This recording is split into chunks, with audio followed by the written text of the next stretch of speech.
Well, and that's what I found as, I think it's a blessing and a curse. God bless it. It makes me happy.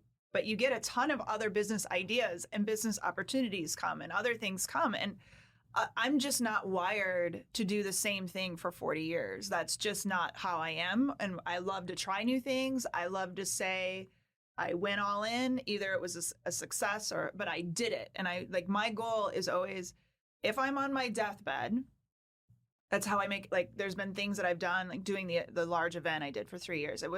I knew if I was on my deathbed, I was terrified to do it. I knew there's so much I didn't know how to do.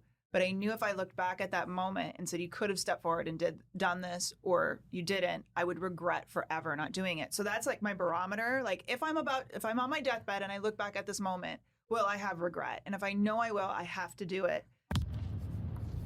Welcome to Winning Strategies Playbook, the podcast where we welcome business leaders, CEOs, and industry experts to discuss the rise to the top, building wealth, and real estate insights. Here's your host, Jeremy Spann. Welcome to Winning Strategies Playbook. For more information on this podcast, you can go to our website, www. I don't even think we got to say www No, anymore. I think it's kind of assumed. It's assumed. Yeah, the World Wide Web. Yeah. I should turn it upside down and go MMM, and then people are going to be like, knowing you, I don't even want to know what those three letters stand for. Yeah, so you have to be you're careful. going to go to myexperiencedrealtor.com, and that's experienced with an ED at the end of experienced.com, and you'll click on podcast to find out more information about this particular episode and other episodes. And of course, when you land on the landing page, if you're looking to buy and sell real estate anywhere on the planet, even if it's not here in Dallas-Fort Worth, click that button. We'll make sure you get a trusted professional. You really don't want a moron helping you, guide you in buying the largest financial purchase or selling your largest financial purchase on the planet. But that's not what we're here to talk about. Today, what you're going to do is you're going to go to that podcast button and you're going to scroll down to our 52nd episode, 1 year, with Erin Gregor, my producer, the magician. I mean, for the audience, a big deal. It is a big deal. Not that I'm here, but you're at it's a really year. a big deal for you because I literally don't do anything. I show up, I talk, you do everything, you make it look good.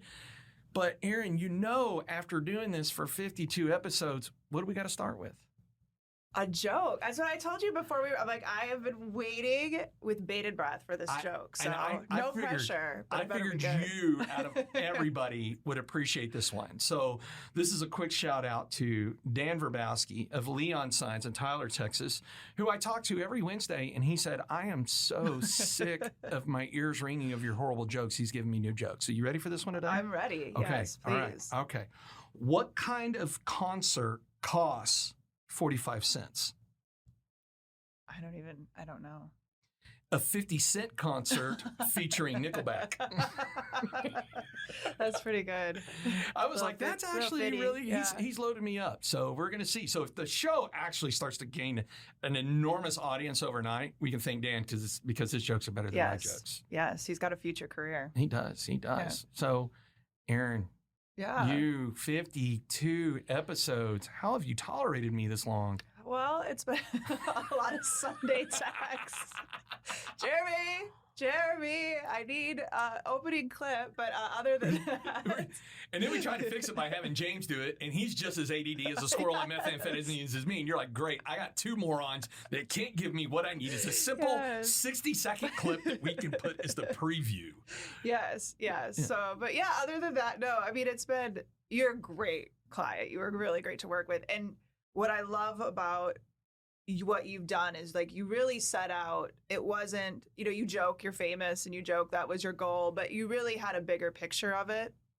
And you've done, I was telling you, I wanted to pull some good stats for you for this episode, but 75% of the podcasts that are out on Apple right now are not current, which, haven't had a published episode in the last 6 months. So that means a lot of people fall off. And 7 is that number. It's called the pod fade number, where you'll find a lot of, if they're going to fade, that's where they start. They have this big vision. They get really frustrated when they don't get Joe Rogan numbers by episode 3, or, their phone's not nonstop ringing. But you really went in with this right strategy. and it's paid off for you, but you show up. We are, all right, where are we at episodes? All right, I'm going to come in. And you've done that for the past year now. About a year ago is when we met, and that's what's making you successful with this. So you've been actually really fun to work with. So what I'm hearing is two things. The first thing is you're like, hey, your show can suck, but you persevere enough that you're going to make it to a year.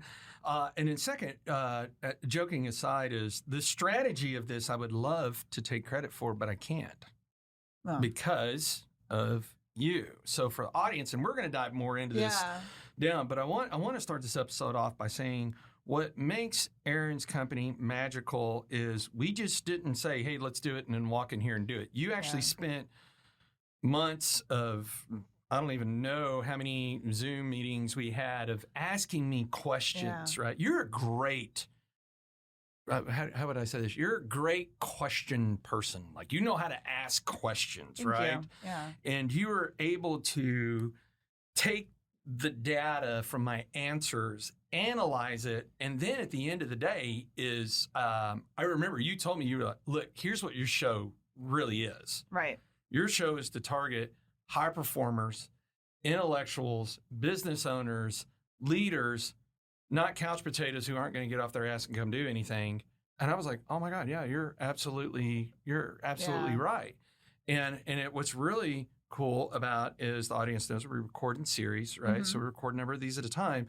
Is half our guests for this series I've never even met. That's when you know you're starting to hit that threshold, right? When it's like people are seeking you out to be on your show.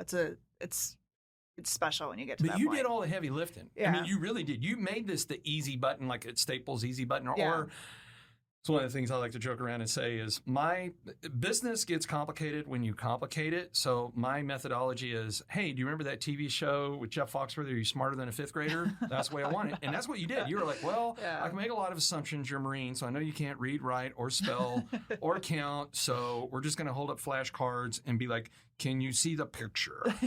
Is it red? Is it blue? Is it a square? Is it a circle? And be like, yeah. But no, you really did a good job of doing everything to make this easy for me. And because I would guess, we can make sausage out of this and tear the layers off of the onion, but I would guess that you have two types of people that come to you. One that hear, and I was just having this conversation yesterday actually, is there's a difference between cost and value, right? Yes. Very much 100%. a difference.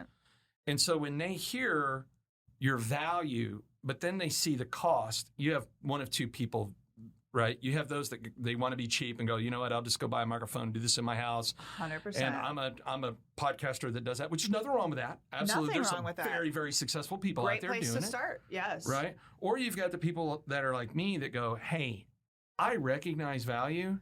I really don't care what the invoice is.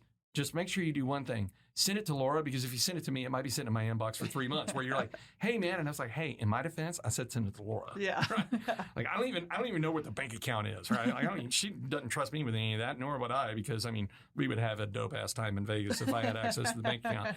But you've really done a great job of going, hey, here's the value. Let's extract what you want your theme to be. And then it does. The hardest thing in business is to stay hyper-focused, right? Yes. And as a matter of fact, so my friend Chris Powers, that was on many episodes ago, been extremely successful. He made a tweet the other day. I'm going to pull it up on Twitter here real quick. He said, all of my friends who have crushed it have three things in common. One, they're hyper-focused. Two, they're relentless and willing to outwork the competition. And three, they focus on building a network where everyone can win. And it really resonated with me. So, Chris, if you happen to be listening, thank you for that. As a matter of fact, I went in there and I put 1 green check, 2 green check, 3 green check, and immediately he liked it. Right? He was like, man, you're right on point.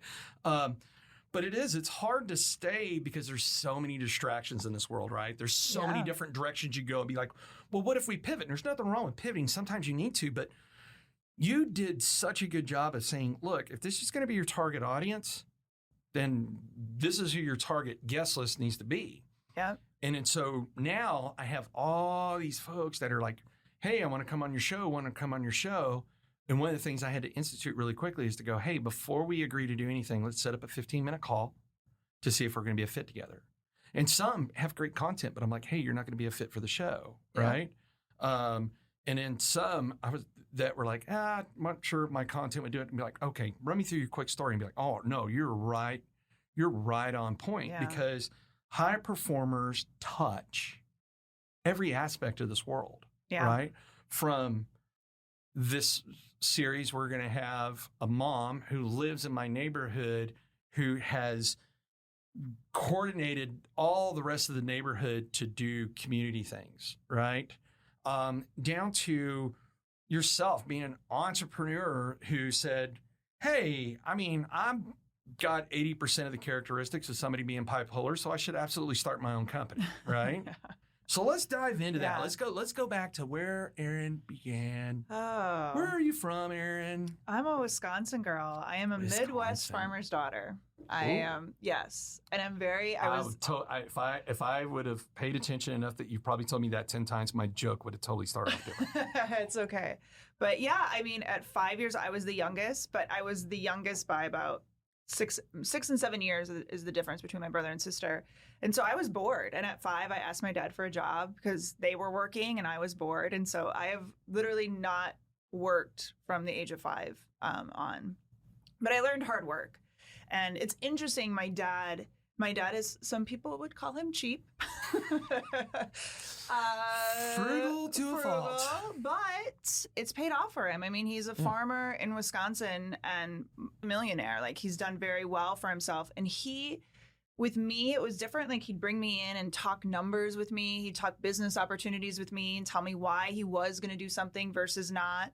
But he was also very bipolar in the sense of he was an entrepreneur, but he wanted me to go get the safe job, go work for corporate, go work for, and I was like, when I graduated and got a job at Accenture, I was like, wait a minute, like, you guys get holidays off? Like, what? You don't work on Christmas? Like, it was crazy to me. And so, long story short, I started going to school at night to get my realtor's license because I'm like, well, I'll start investing. I read Rich Dad, Poor Dad, and I'm like, well, I'm not going to leave corporate America, but I'll start owning, and I'm going to figure out how to own. And that's how my journey started. And then I started doing real estate in Arizona and then moved to Texas. Long story there for a boy. It's always because of a boy. It always is a boy. But even at 27, I was living between here and Arizona, here in Arizona. So I'd spend 2 months there, 2 months here, had 2 houses, and just managing that because I was still doing the investing over there.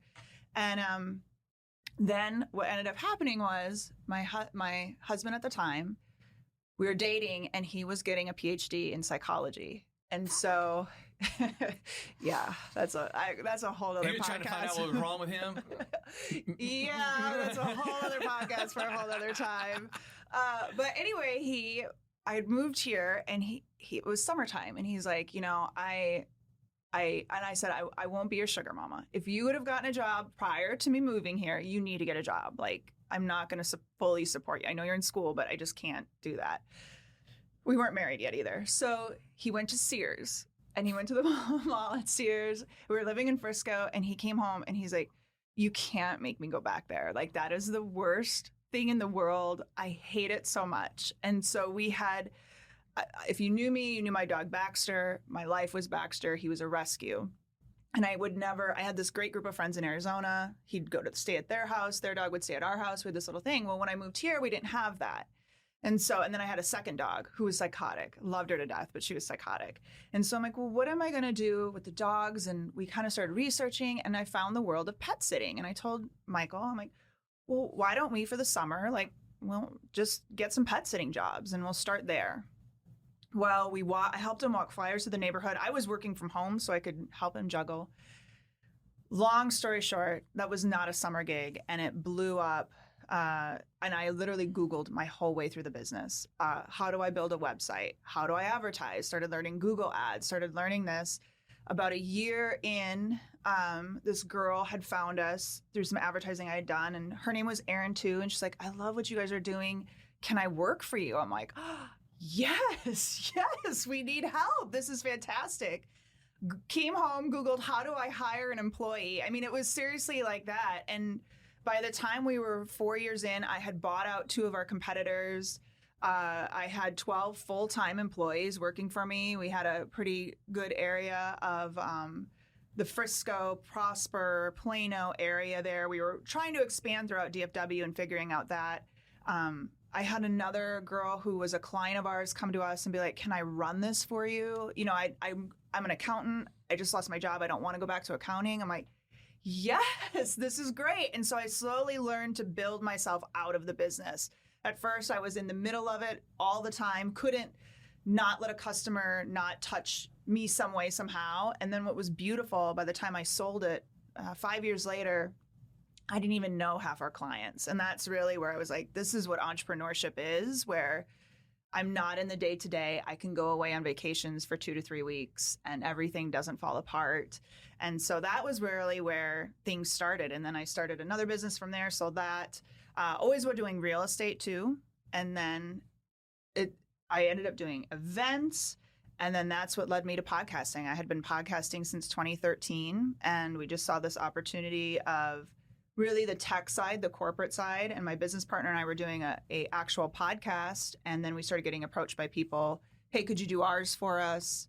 And then we, started the partnership. We're recording out of City Central where we run their studio. So it's a very curvy road with lots of forks and lots of randomness, but it all comes together on a journey. So, man, so you said a couple of things I want to tear apart here real quick. So right before we started recording, I was telling you that, I've got this large real estate fund deal that I've been working on. And one of the key components is maintenance. Yeah. And one of the challenges about hiring talent is sometimes we want it for them more than they want it for them. Yes. Right? I love to throw a favor to people. God, I love it. And especially, and Laura even told me, so we were twice a year, we got this campground we go to out in Colorado. It's about an hour and a half from our house in Pagosa.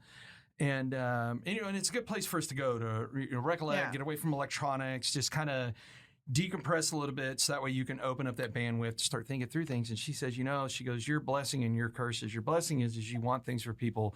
The curse is sometimes you want it for people that don't want it for themselves. And it doesn't make them bad people. I mean, they're good people. And so recently, this individual who I'd been investing a lot of time in, and I had been telling this person, look, by the time we get to the end or mid-August, I'm going to need you full time. For us to scale, you're going to have to be full time. And so I kept pressuring, saying, hey, man, you're going to have to make a decision. And then he made his decision. I was a little disappointed that after a year and a half, he made that decision through an email instead of picking up the phone and calling me and saying, hey, I don't think this is the direction I want to go in. Good luck. I can stick around and help you till you figure out your next steps, right? But when one door closes, another door opens. Yeah. Right. And I was, because I wanted it for him so bad. I mean, we're talking, man, I can help you build a multi-million-dollar maintenance company. And as we saw, David Hargrave, who was here, I mean, he built his and sold 51% of the interest for hundreds of millions of dollars. Right. But hey, look, we can't be in the convincing business. So that door closing opened it up to, now I've got some Marine Corps buddies that, hey, we'd be interested in doing this. So as we were going through the conversations is something you said that's absolutely key that I think people miss this in business every time is, and I was articulating it to both these Marine Corps buddies of mine, is the day the business doesn't need you is the day the business is worth even more. It's huge. And it's right. It's the hardest place to get to because it's like an ego thing, right?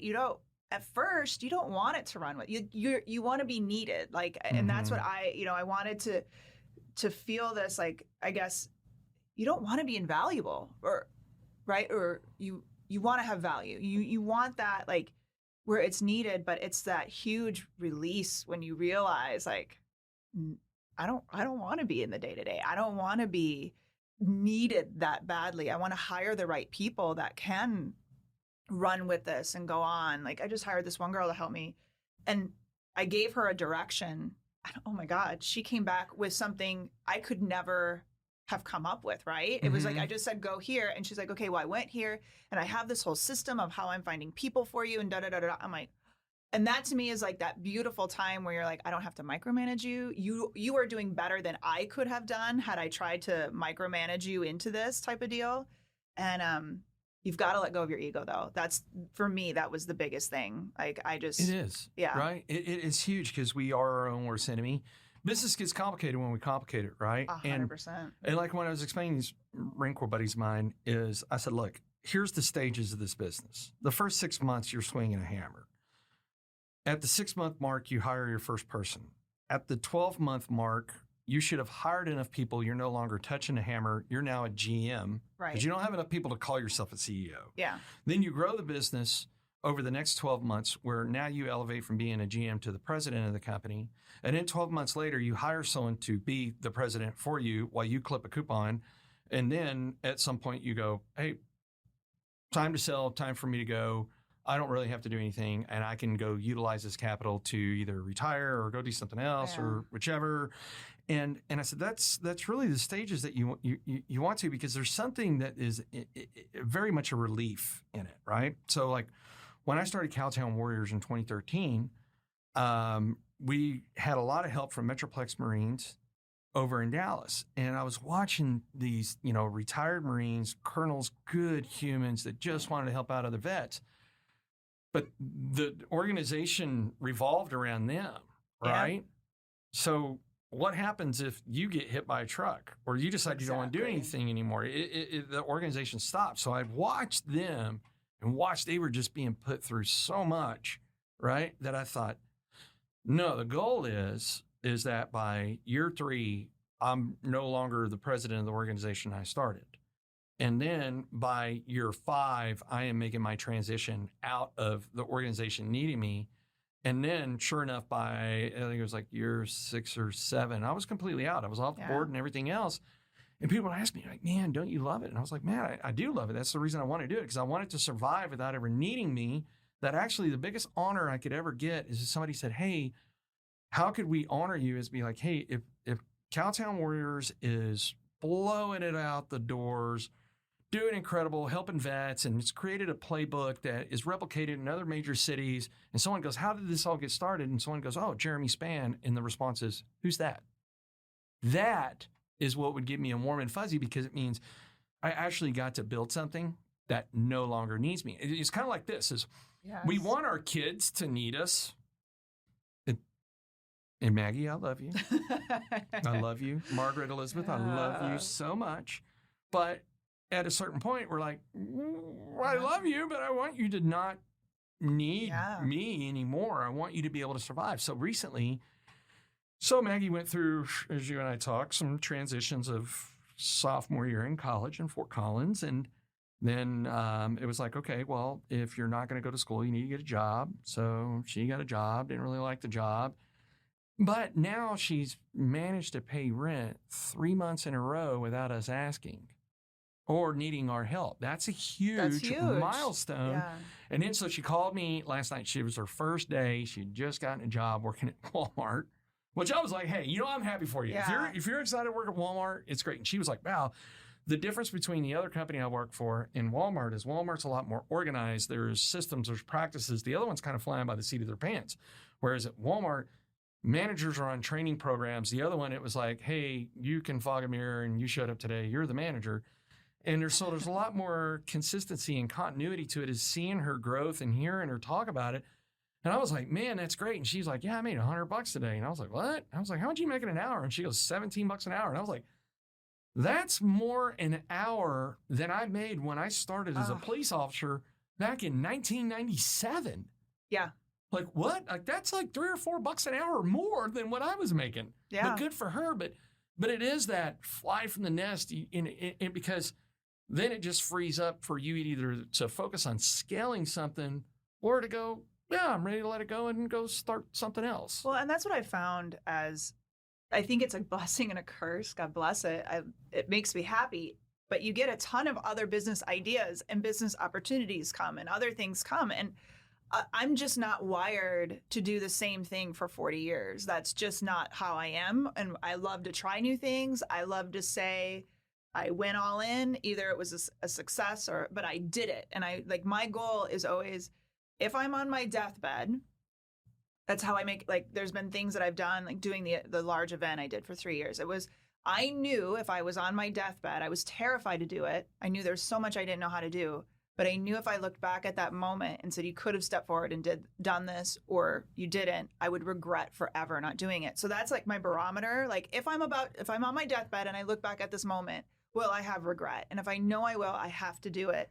But it's that opportunity. You learn things, and how can I take what I've learned and apply it to something else? And yeah, to walk away, it is pretty cool. The businesses I've started are still going to this day. And you're right, nobody has any idea who I am anymore in those, even though that was my baby and I was the name and I was everything for a while. But there is no greater feeling than that, to be able to look back and be like, all right, now I get to do. And sometimes I do have regret, though, because it was really nice just sitting back and then I start over. I'm like, why do I want to start over again? Why do I want to be a masochist and go do this all over again? But yeah. So you said a key thing, though, is a lot of times the disconnect is getting over that ego, right? Yes.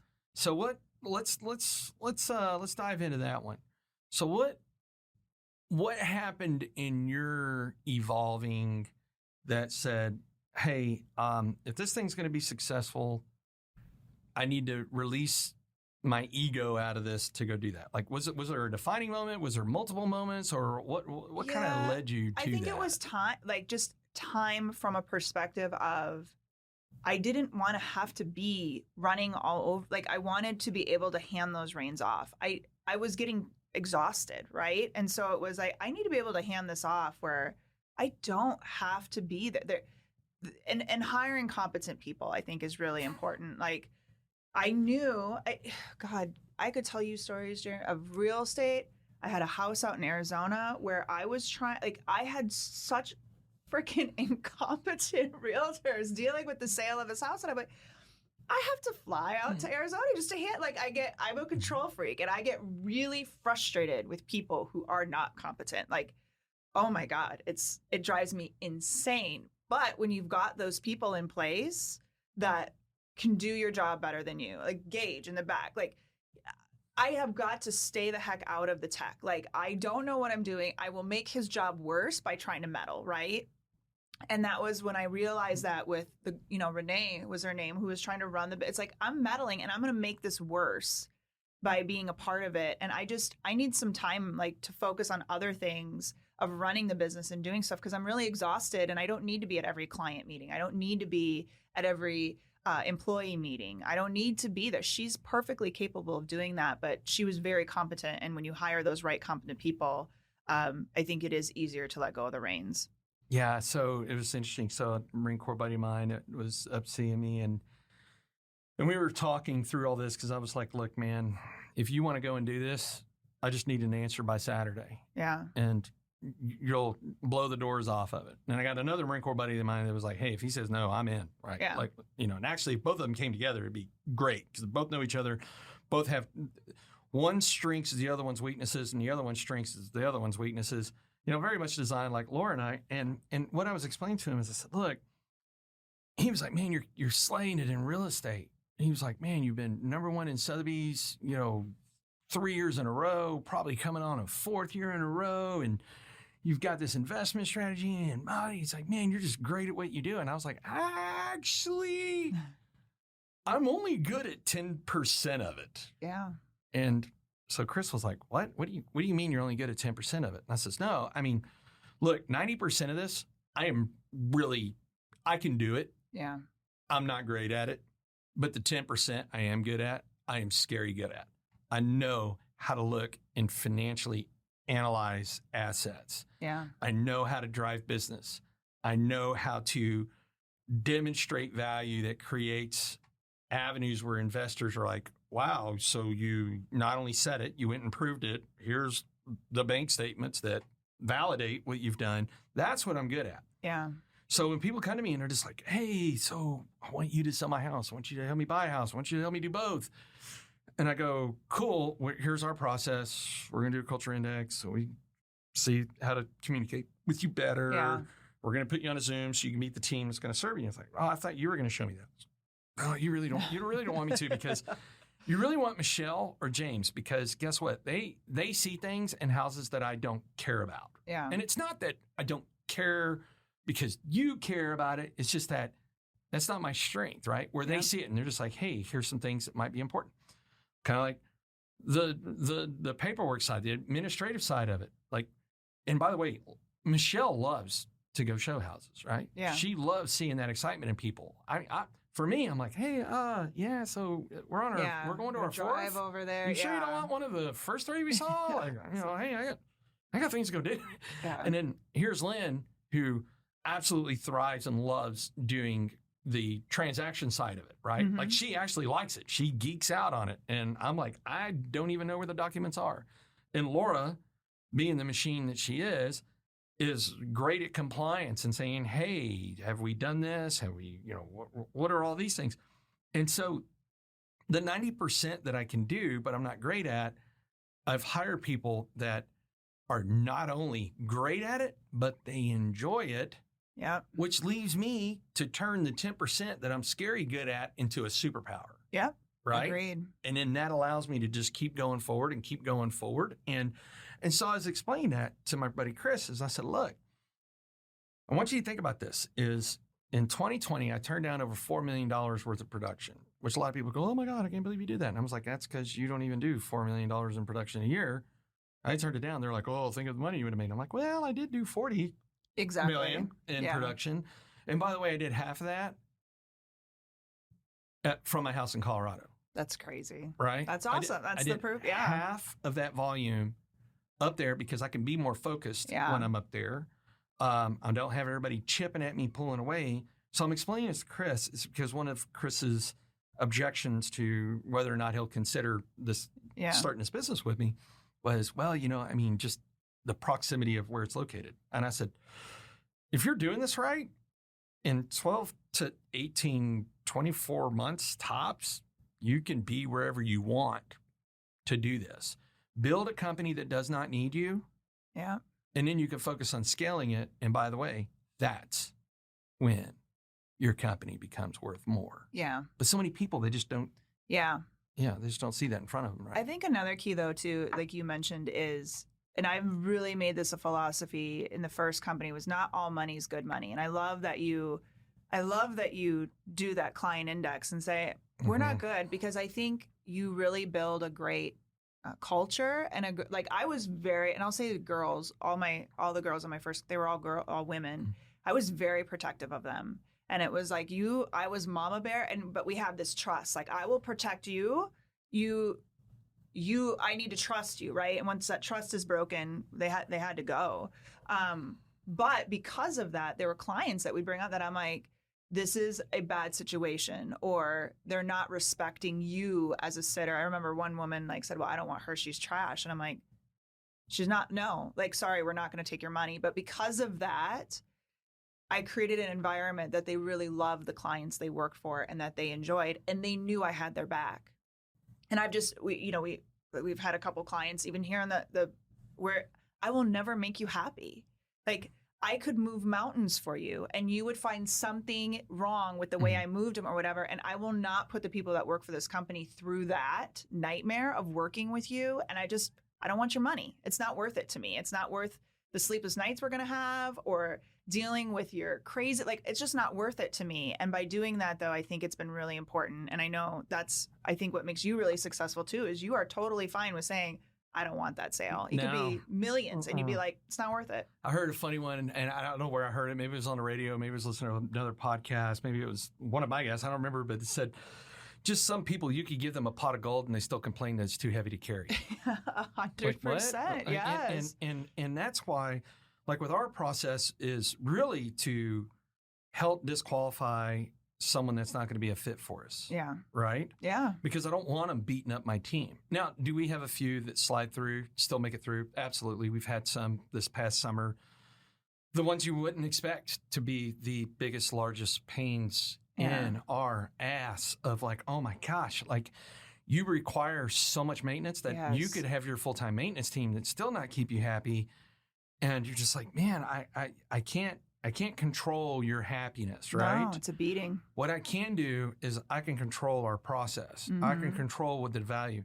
And so like when Chris and I were sitting there and he's like, well, he's starting a maintenance company. I mean, I don't really know the first thing about being a handyman. And I was like, can you fix a hole in the wall? He's like, yeah. I was like, can you paint that wall? He goes, yeah. And I was like, can you replace a toilet if you need to replace a toilet? And he's like, yeah. And I was like, guess what? You're a handyman, baby. Exactly. And I said, look, there's nothing sexy about a maintenance company. But I said, that's just the vessel, right? You're in the people business. You're in the trust business. Like you just said, you're in the trust business. It's like when people come in and they learn that I'm not actually passionate about real estate itself. Yeah. It's the vessel. What I am passionate about is driving value for my clients. Yeah. Unlocking value, right? When I get to have a client that trusts me and I said, hey, you should buy this house and I'm going to negotiate it really, really good for you. Listed at $1,050,000, I get it for him for $910,000. 18 months later, he sells it for $1.4. Pretty good return, right? Yeah. And that's the kind of things I like to do. Or, hey, I was going to be really stressed this process, and even though I was still stressed, you made it less stressful because of your process, right? And it's having those trusted folks that's what I was explaining to my buddies. I said, listen, maintenance is just a vessel. You're creating a trusted company that people are going to let you into their home to do the skill sets that they don't want to do. And by the way, if it's that much more involved, we're going to call a licensed professional. Like if you get in there and it's like, hey, I got to switch out the light switch cover. Great. Oh, hey, the electricity doesn't work. Well, that's when we call an electrician. Right. Or you're in there and you're like, yeah, I can replace the sink faucet, but the plumbing's not working. We call the plumber, right? Yeah. Hey, I'm changing the air filter in a HVAC, but it's not blowing cold air. We call the HVAC folks, right? Yeah. So and it is, this is about you're in the people business. And that is hard. And you said it earlier, it's like on competency, right? Like, I don't want to say that people are born dumb, but man, they sure work hard to prove you wrong, right? Yeah, and I just feel like sometimes this is to a fault. So this is how I don't want to let people down. And so I will do whatever I need to do to make that happen. And I don't feel like a lot of people have that urgency as much. Yeah. Like, perfect example. When we tried to record this, a few weeks ago, we got here, it was completely out of my control. Got here, the computer's crashed. It's a brand new computer. It wrenched at me. And I swear to God, I had nightmares. I was telling Gage for the past couple of weeks where you got here and like something was broken. And I mean, I must have tested things 50 times before you got here because I'm like, I can't let him down again. You know what I mean? And it's that drive where sometimes it's to a fault where I may not sleep at night trying to make sure everything's good. But I don't know. I feel like more people at least have to be somewhere in the middle where they really do care and they don't want to let people down. And I just had like the one realtor that I was telling about in Arizona. It was such a crazy, but we were going to sell the house and it was not selling. And so I'm like, you know what? I can't keep bleeding money. It had been for like a year. And I'm like, let's just try to rent it. Well, she didn't want to rent it because she didn't make the money on it, right? So I was trying to find renters and she's like, I'm going to do an open house. I said, okay, I've got people coming in to look at the house. When you're there, tell me when you're going to be there. They're going to be there. I'm flying. I land. The people that are supposed to be there, they're like, we got there and nobody was there. So I called the realtor. I'm like, where were you? Like, they were supposed to come and look at this house. And she's like, it was raining. I'm like, it was what? Like, and it's like, can't you, like, you let me down. Like, I had somebody there coming. Like, I did all the work. You had to be there when you were supposed to be there. That's all you had to do. But again, I just feel like people, they just have their own agenda. And if, even if I give you my word is everything. Like, I will do whatever I need to fulfill that. And I just feel it's kind of a lost art.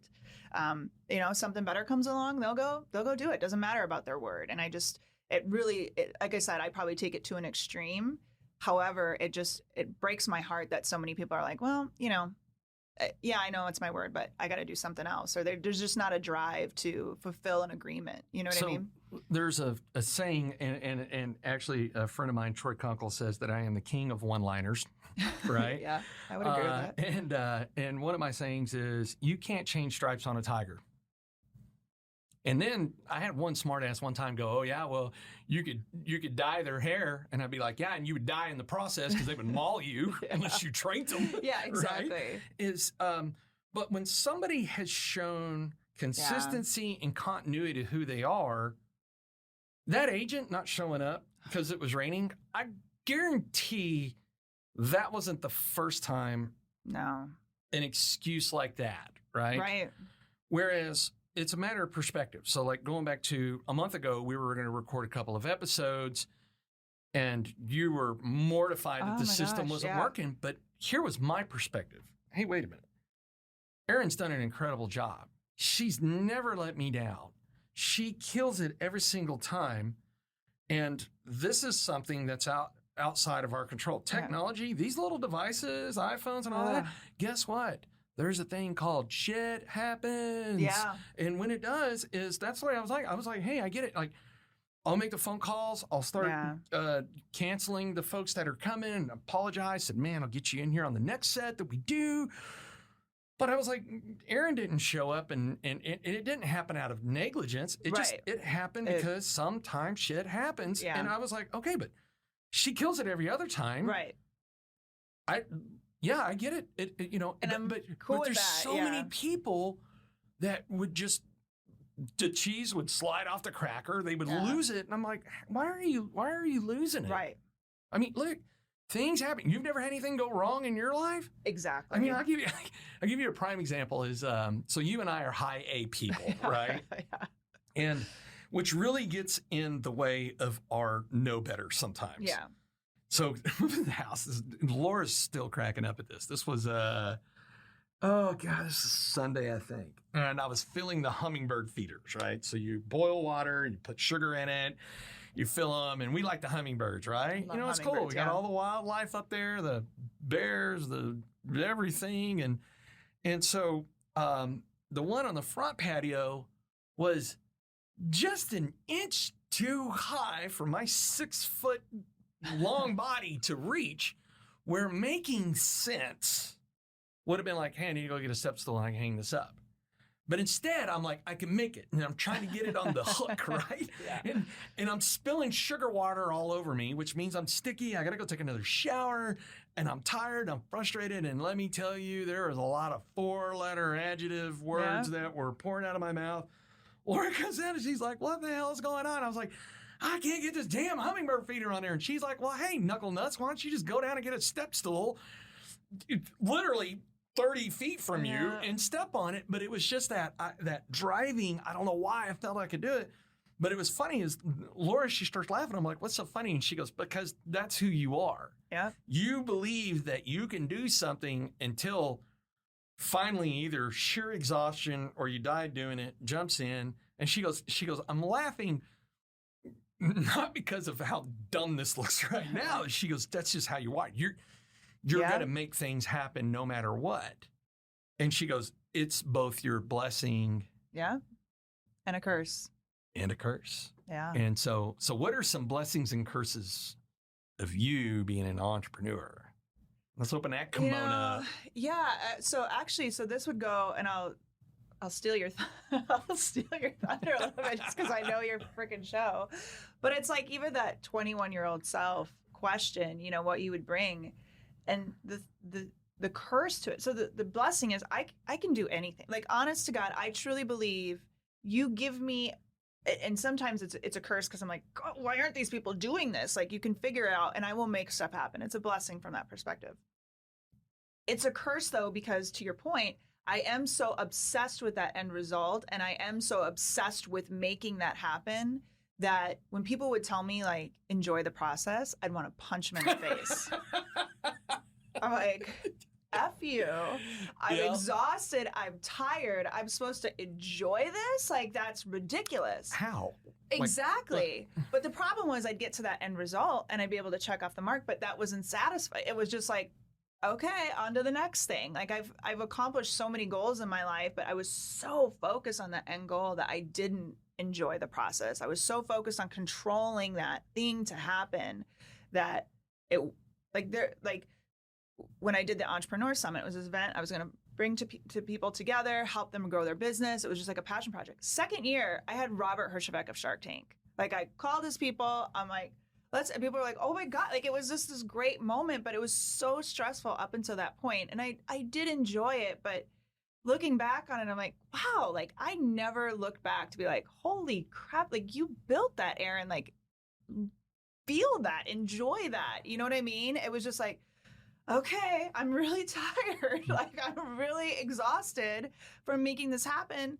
What's next? Mm-hmm. And so there are just so many more moments where I wish, and I'm really learning, and it's not easy to really sit back and enjoy those moments while they're happening, enjoy the process. Cause the magic is in the process, right? Like there is magic to being great at something and learning and digging and making that happen, and the outcome will come, it'll happen, but loosening that control of the outcome and really being in that moment and enjoying the process has been something I have to work on, because it's a curse. It's a 100% curse from the good side too.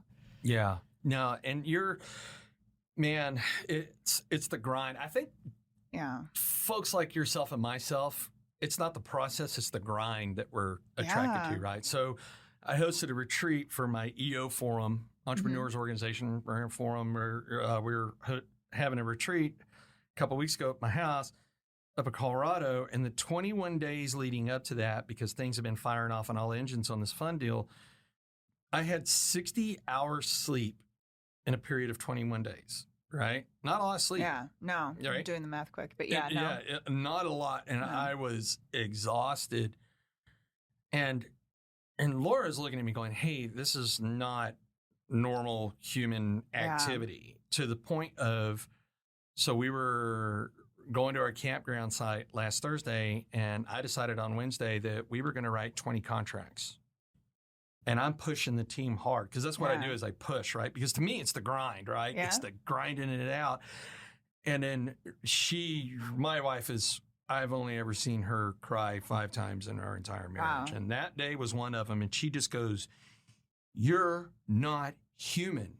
Normal people don't do this. She was like, you're going to murder the rest of us because we're not going to give up on you, but you're not going to stop. Yeah. We got to figure something out. And I was like, yeah. I mean, just it's that constant grind. And actually bringing up Laura gives me a good segue. I'm going to throw a landmine out there. You can choose whether or not to step on this landmine. But I've got a house full of females, right? Well, I mean, my daughter's off at college, my wife, our cat is female, our dog is female, our past dog was female, and we had a guinea pig, it was female. So I'm very pro-woman, right? Yeah. You know, and one, I would not be the success I am today without Laura Spann. Yeah. Right? She is the yin to my yang. She is the strengths to my weaknesses. She's the glue that keeps me from self-destructing, right? Because I am wired to just go through walls. And one of the very frustrating things that I've experienced over the last 5 years, and I get it. Look, there's a lot of biases and genders and politics and all of that, and I get all that. But one of my most frustrating things of watching is she can call a certain client that will blow her off, but when I call them, they'll do it. And you can tell it's because of one thing and one thing only. She's female. Yeah. And it pisses her off, as it should. Yeah. Because really, she's the brains behind this operation. Like I said, I'm only good at 10% of what we're doing. Right. It is her and the rest of the team that's good at the other 90% of it. And I get really frustrated. Like I remember one time, this is a couple of houses ago, we were buying it because we like to go buy a house, renovate it. We had an HVAC guy there. Don't remember the guy's name. And literally, Laura would ask him a question, and he would look at me and answer. And I thought she was going to explode for good reason. Yeah. And she said, I just don't understand why somebody just can't give me enough credibility for being really good. She goes, especially since when it comes to this real estate thing, she's been doing it 5 times longer than I have. She's got a law degree. She owned her own real estate company. She's forgotten more about real estate than I'll ever learn. Yet, because of these gender biases that we run into, it is a reality. Hey, look, I'm not trying to bring in some uncomfortable conversation. This is exactly it. 100%. That's why I'm fascinated when I get to engage with someone of the opposite sex that doesn't allow that to be a barrier for success. So the landmine I'm throwing out there is you haven't allowed it to be a barrier, but I am pretty certain and assuming, which we should never assume, that you've probably experienced that a time, 2 or 20. Yeah. No, and I credit to my dad. My dad never. I was kind of the boy in a way. I was the athletic one. I played basketball for a really long time. He just never treated me like you're a girl, therefore you're different or you can't. Or in fact, he would get really like, he'd want me to play against the boys. He'd want me to play like just to prove I could beat them. So there was never that, like, I never grew up thinking I was different. And honestly, there weren't a lot of times where I came up, but when I did the summit, a lot of people were like, that's so cute. Who's funding it? And I'd be like, Erin. And they would just be like, well, who's doing this? I'm like, me. What? And it was just this, they couldn't believe that I actually had the money to do it or was doing it without the help of somebody. And there was this, I won't say names, but there's this very prominent person in the entrepreneur world in Dallas. And they'd be like, well, did he give his blessing? I'm like, no, like I don't need his blessing to do this. So that was one of the times. And sometimes you do have to play the politics. Like there was a situation, where we were actually going to buy a business out in Maui. We were out there in just this past February negotiating the deal. And the guys that were selling it, they were, I say this lovingly, but they're 60-year-old Bostonite who moved out to Maui and started, I mean, that's really all you need to know. And it was funny because I was going to be the one writing the checks. I was going to be the one running the business. I was going to be the one doing everything, but they only talked to my husband about it, right? Like it was just that assumption. And at that point, it's like, I'm not going to come in and start, because I knew me coming in and being like, you guys talk to me. I knew that was probably going to kill the deal for sure. And so it was just like, all right, play the politics. They can talk to JJ. They can do whatever they need to do. And when this, all goes over, I'll be the one running it. But you just kind of have to sit back and roll your eyes and play the game, at times. But I don't know. I've just never let it be like a place where, in fact, if you treat me, that's just more fuel for my fire. Yeah. Oh, yeah. And like with my daughter, I mean, she's 20, she's coming up on 21, she's got this job at Walmart. She's always been very independent as it is. And I've always promoted that. Yeah. Because I tell her from a very young age, is like, look, and I'm going to try to not make this a total political landmine to step on because I hate it. You're doing fine so far. So, right. Yeah. I hate it when people go, well, like for me, example, they go, well, you got everything you got because you're white, heterosexual, Christian male. Yeah. And I'm like, really? So you mean that because I couldn't read till I was almost 19 years old, dropped out of high school, put myself through junior college, earned a full academic scholarship at TCU, later went back to TCU to get an MBA, built businesses, did all that because everything was handed to me? Right. No, I had to work a lot harder. So I really get annoyed when people try to throw that card at me like, hey, man, you're a white male. Of course this happens for you. No, hey, guess what?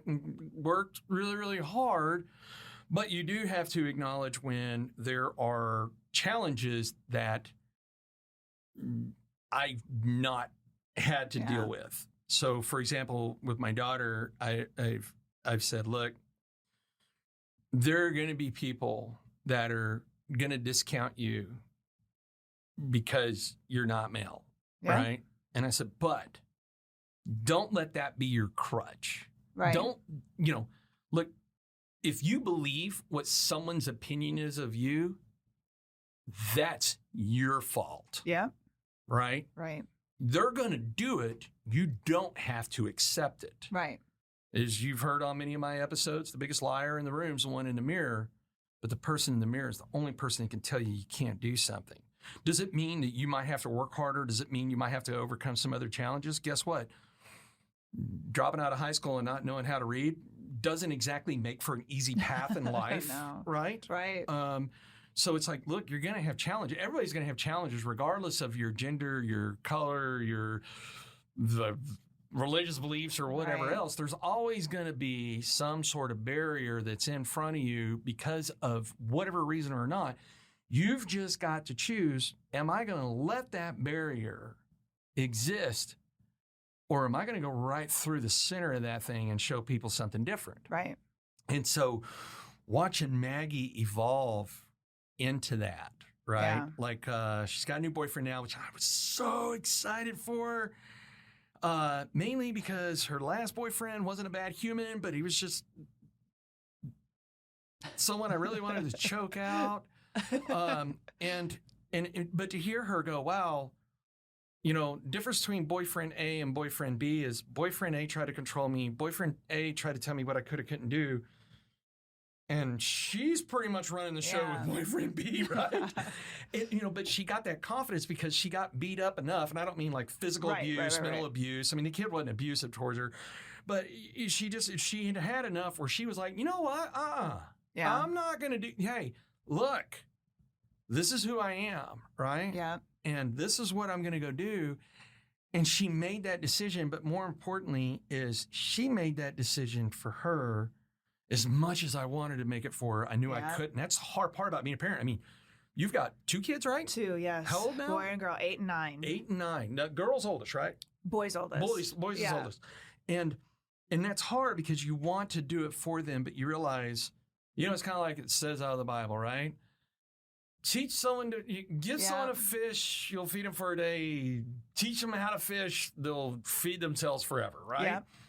And that is, and it's so hard because you got to let folks go through those learning opportunities. And it was because, I'm not going to say that at one point with boyfriend A, I didn't have him meet me at Defender Outdoors to have a talk in a conference room when I told him meet me at my conference room. And it just happened to be at Defender Outdoors that I didn't intentionally do that or anything.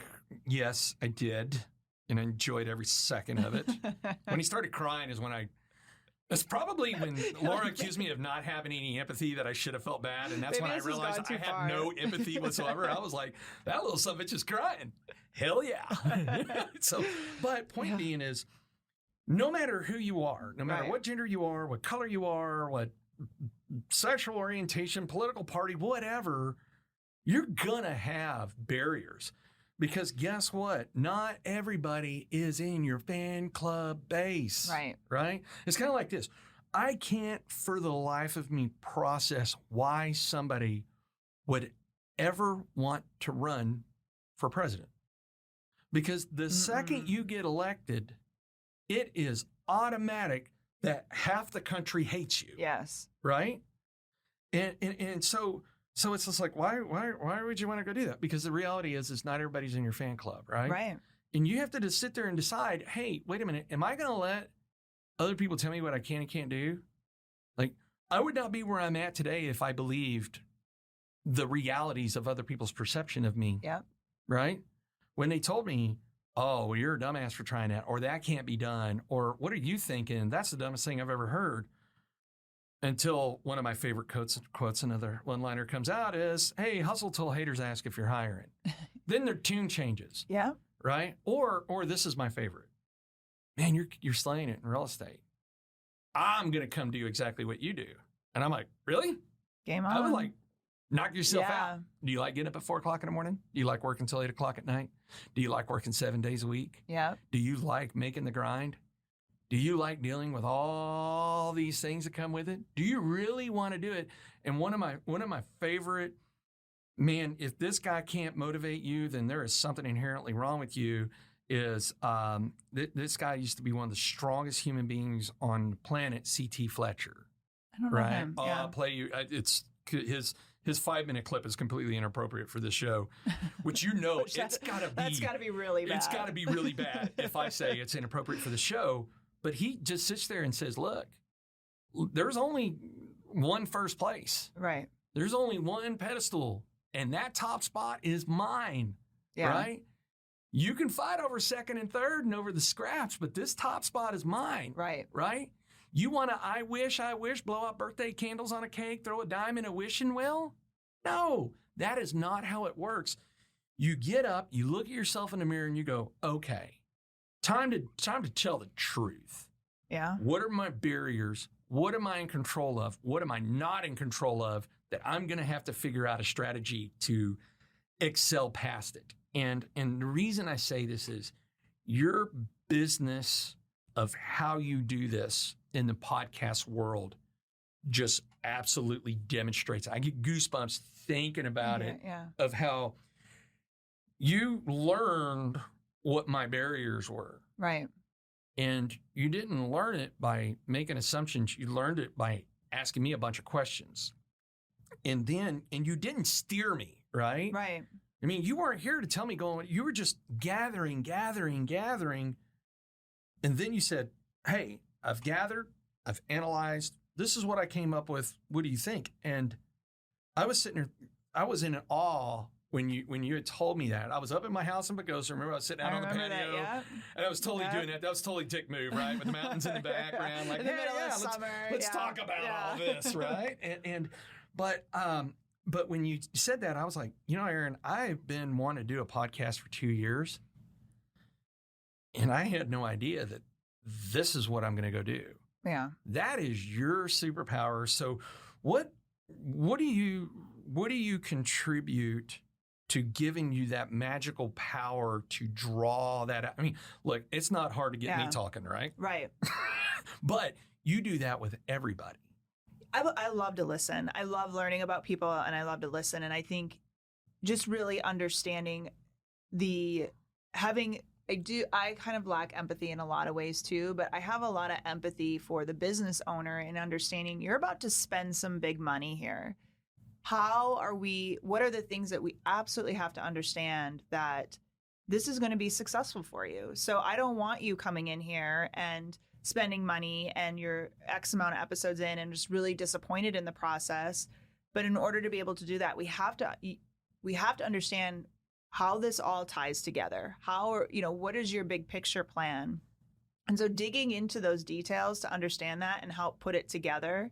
Because a lot of people, they really want to come to a podcast, but they just want to shoot the shit. And they're just like, oh, I'm just going to bring my buddies in and we're just going to talk. And I'm like, okay, but why would somebody listen to that? And I think it's one of the biggest questions you have to ask is like, who's going to listen to this and why? Why are they going to subscribe to your podcast?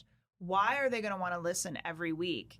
And if it's this, I'm sure there's episodes out there that somebody could show me to say, look they're successful and they just sit and shoot. I'm sure maybe they are. However, the formula is not that typically. It's really about understanding your audience and what are they going to get out of this? When they listen, when they hit play every week, every other, whatever it is, what are they going to get from it? And how can that be consistent? And then how is that going to tie? For you, it was like, all right, and it proved out. I remember you telling me the story of the guy that was listening and he knew you before, but he's like, okay, you got me. I'm going to buy some more investment properties for you. That's exactly how it works by those people that's your clientele. They're listening to this, getting stuff for their life. And they're turning that to say, all right, you know what, Jeremy, you sold me. I got to do this again. But it's really that, again, a tie of just really, I love asking questions. I love digging deep and understanding people and putting that all together, but also having that tie in to say, I know what you're about to do is not probably most people are comfortable with the check you're about to sign every month, but how do we make that so it is more comfortable for you? So it isn't do I want to do this for another? It's just a no-brainer. I'm going to drop a big one here on the table. Okay. I have been so impressed by your organization that knowing what I know now, exactly a year later from our first episode, if I knew then what I know now, I'd be willing to pay double. Now, Laura, the budget, Laura, the budget Nazi. is, she's going to be like, God, thanks, right? But no, I mean, look, if you came to me and you said, hey, look, we're a year into this. We need to raise this, because guess what? There's inflation, there's costs, there's things that go along. Yeah. If you came to me and said, hey, listen, I need to charge more, I wouldn't even blink, right? Yeah. Because the thing about successful people hanging out with each other is they want others to succeed. And it's like, hey, look, to me, this is the value I get out of this is if you send a bigger invoice, send a bigger invoice. Cool, right? Yeah. I would just say, please warn Laura first, right? Yeah. Check your email. She doesn't like surprises. but absolutely, I wouldn't even think about it because we got to a year because of what you've done with your organization that, as you said, 75% of these things have stopped recording 6 months ago, whereas we're on episode number 52. We're going into year 2. Yeah. And I can't take credit for that. Yeah. I really can't. As much as I'd like to, I can't. I mean, that is all I do is I come in here and I sit down, I interview people. Y'all do all the other work. Yeah. That's why, like, I was telling you about the person that pinged me on LinkedIn, scheduled a 15-minute call, had some podcast stuff, and I was like, hey, that's not my wheelhouse. Yeah. You need to talk to Erin. Or when it's social media, I'm like, you need to talk to Nate.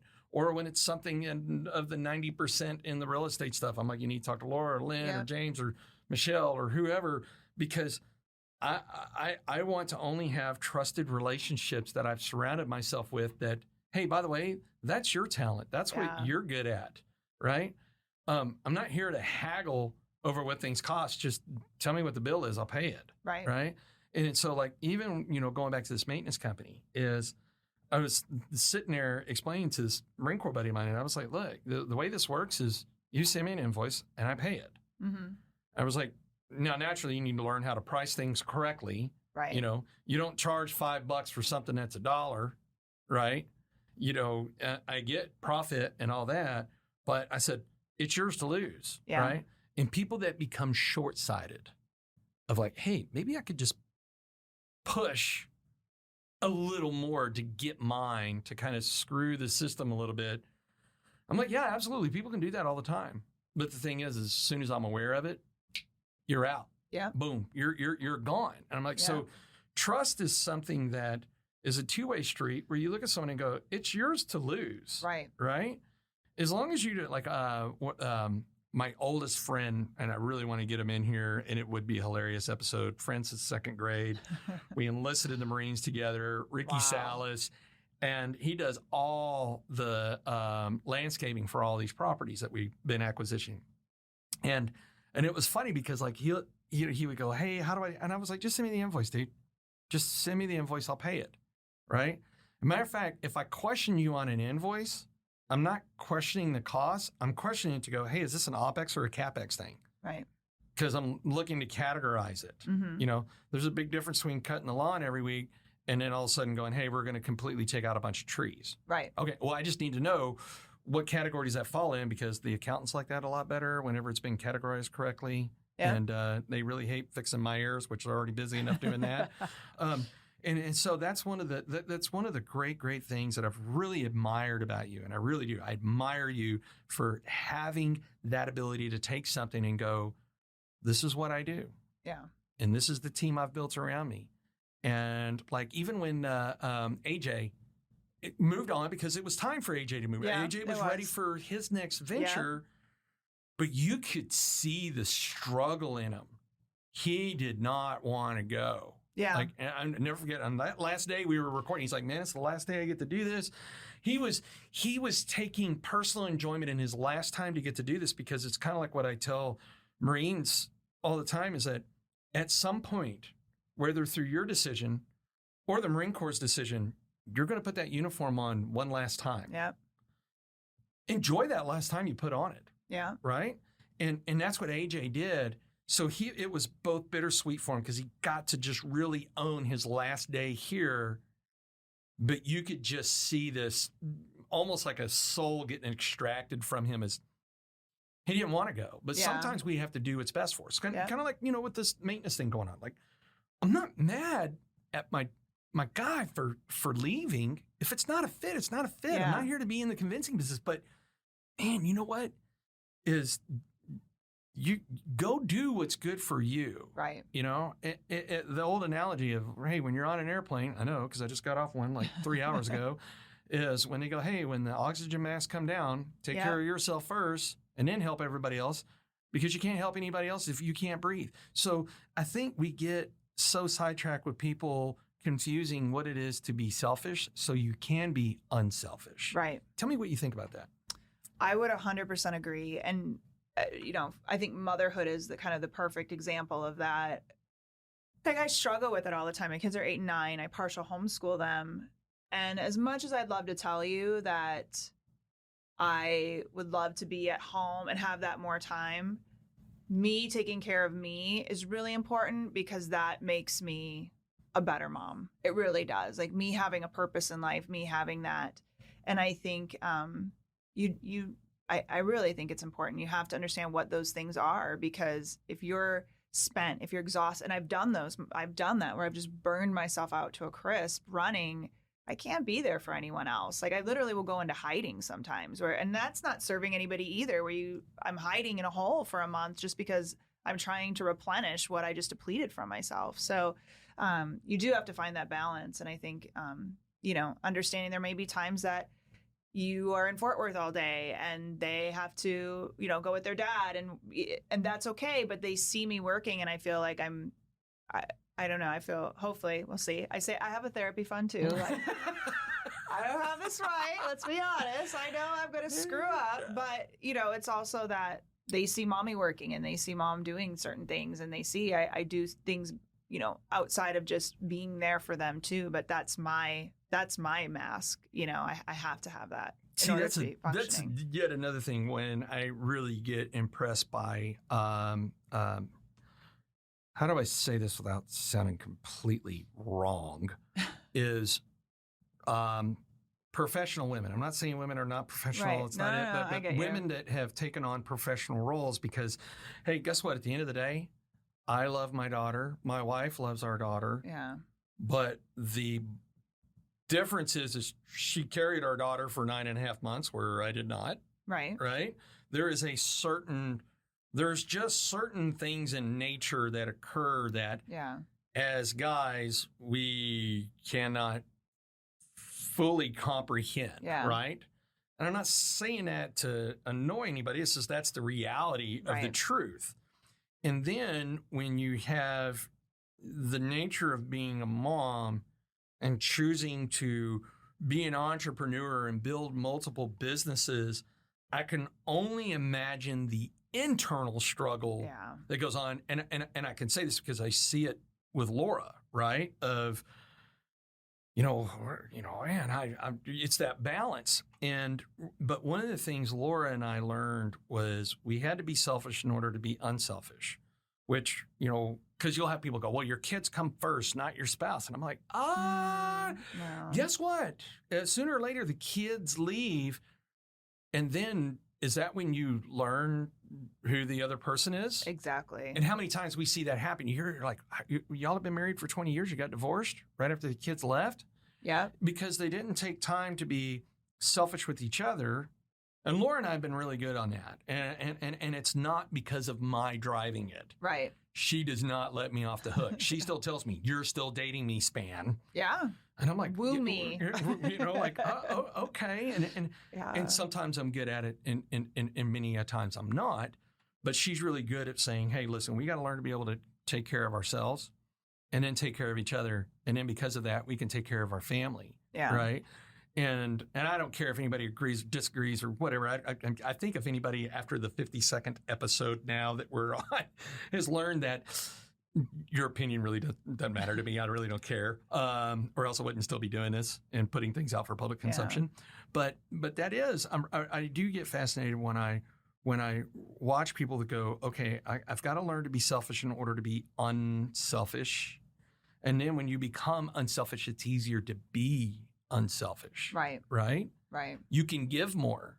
Yeah. But if you can't take care of number one, how in the hell can you remotely be expected to take care of anybody else? Yeah. Right? Yeah. I get cranky. And that was like, I was laughing. I was listening to this podcast about co-sleeping, and I was very adamant when I had our kids. I was like, okay, I'm going to get them to sleep through the night. Like, I read Baby Wise, and I was the prize student for Baby Wise. And, this mother was like, oh, basically, like, you're a selfish, horrible person if you don't co-sleep with your kids for like the first year, because they need you and they need to be able to know you're right there. And I'm like, you know what? You haven't seen me without sleep. Mm-hmm. I know I'm a horrible mother when I don't sleep. So I either had an option of, and luckily we never had to like do a horrible cried out session or anything like that, but teaching my kids that independence, like I was always there for them. They never like sat and was like, oh my God, where's my mother? I'm crying for hours, right? It was never like that. In the backyard, But I knew co-sleeping and was going to be horrible for me, because I was going to be a horrible bitch. And I'll say that, like, I am not good when I'm tired. I'm just not good like that. So it was like, okay, for me to be a great mom, I have to be selfish in this area. I know my kids are safe. They're okay. They're very well taken care of, but I'm not going to co-sleep with them. And you can have all your judgment on that all you want, but you haven't seen me yelling at somebody when I'm really exhausted. Like, I'm just not good. I don't function well like that. I'm not the girl that can go off 4 hours of sleep or whatever. So, just moments like that, you do have to take that, like, where am I going to be at my best? And what does that best have to be in order to be a good mom or be a good, treat my clients well, to do all of this stuff? Where do I have to protect myself in order to be that? Because otherwise, if I'm depleted, it's not going to happen. Well, that goes back to the analogy of being president, right? Right. No matter what decisions you make that's good for you and your family, at a minimum, there's going to be 50% of people that disagree, 100%. right? But last I checked, they're not the ones standing over me on my deathbed. Right. Right? So that's why I don't really care. Exactly. Right? I mean, my 3 sayings are, don't be in the convincing business. Stop worrying about what other people think of you, and your time is not free. Yes. Right? Yeah. And I was really bad about it. I used to just gift my time away. Yes. Right? And I just used to hand it away. And it was really interesting. I had a friend of mine go, why don't you value your time? And I said, well, what do you mean by that? Of course I value my time. Not if you're giving it away for free. Yeah.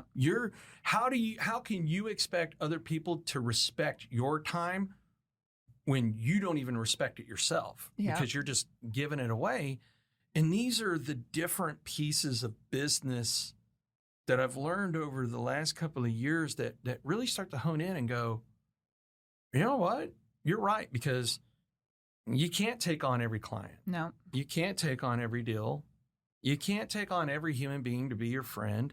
It's kind of like you can love someone and not like them. It's okay. Yeah. Right? And I think we've all got a couple family members that are like that, right? Yeah. It's the same analogy. In business, you have to go, you know what? What is good for me? Right. And then because it's good for me, I can now make what's good for my clients. Right. And you, 52 episodes into this thing, have absolutely demonstrated that. Well, thank you. And I am grateful for that. Thank you. Thank you for that. Oh, absolutely. Thank you for being a great client. You make it easy. So as long as I'm not talking all the time. As long as you answer your texts on Sunday, we're golden. We're golden, yeah. And then, and I keep promising I'll get better, but, after a while, a boy that cries wolf, right? But, we get, we're a little bit better than what I would say we were a year ago. You were like, hey, hello, radio silence, like these things got to go out. Or, when I was listening to a few that we've got rolling out as, recording this, listening to them on the plane to be able to go, hey, I've got an hour and a half on this plane. I can work on a few things. I can listen to at least knock out this one episode, so that way I could try to get that done. Because I don't want to be hounded, but I know that I've created the environment of why I get hounded because I didn't do it. And so okay. We're wrapping up. All right. End of the show. We always got to come Yeah. back to, what do you tell 20-year-old self, right? That one nugget you learned through this magical time machine that 20-year-old Erin is actually going to listen to one nugget of nugget. advice? Erin, and I know there's a lot. 21-year-old Erin needs about 70,000, 5 of them, 75,000. I don't know. She needs a lot. But, like I was saying, enjoy the process. I think really just, it was very enlightening. For the past couple of years, I had stopped drinking and really realized I felt drinking made me better. I felt drinking kind of took that edge off because like the type A, very driven, very, and it's just, life is freaking short. Like it really is. The fact I'm just about to turn 44. I can't believe I'm in my 40s. I look at my high school friends. I'm like, oh my God, they're like our parents. It's crazy. Just find the joy and stuff. I mean, in what you're doing, like truly look for the joy and take those moments to it doesn't just come. Happiness isn't something that you just suddenly are like, I just feel happy. I think it's really a choice. And I feel very blessed in my life right now. There are just moments like our kids go to a private school and I just take those moments to be like, God, I feel so blessed and so happy. But to just feel that joy. And I know it's cliche, but find those moments of joy in the process, like in whatever it is you're doing.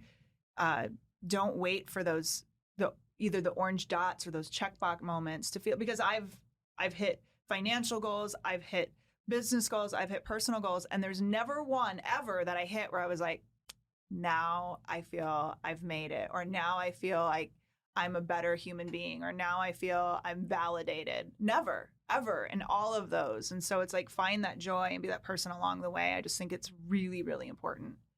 And I was not doing it, but I purposely have to do it. Well, I tell you, if you take great joy in making other people successful, then you're getting a lot of joy, because this show has been a success because of you, and I love calling you my producer. I'm like, talk to my producer, talk to her. Don't talk to me. I don't. This is who does it. And so, okay, so the audience out there, they want to learn more about starting a podcast, and they want to be made successful like you've made me successful. Name of the company, website, email, phone. How do they? Where do they go? How do they get a hold of you? Innovation Media Enterprises is the company. It's a long name, but just fill it out. You'll get it. InnovationMediaEnterprises.com. You can contact there. Erin, I'll make it super simple. Email me, Erin at ErinGregor.com. It's like as easy as you can. If you have questions, if you want to talk about it, I mean, I am more than happy to sit down with you for 30 minutes and talk you through it, see if this is something you want to do, or you're ready to do. I think you have to be ready to commit to it. That's the most important thing I tell people. Like, you can't fade away. You've got to be able to commit to this. But InnovationMediaEnterprises.com or Erin at ErinGregor.com. Shoot us a message. Happy to get you started. And just in case, as usual, if you're driving down the street or just somewhere you can't go and click on that link, right, you can always go to myexperiencedrealtor.com, click on podcast, go down to episode number 52, the 1-year mark, Erin Gregor, and you will find an easy link to get in touch with her. Thank you, Erin, for coming. Thank you. Appreciate your time. Yes. All right. That was awesome. Thank you. You're a pro at this. This is what you do.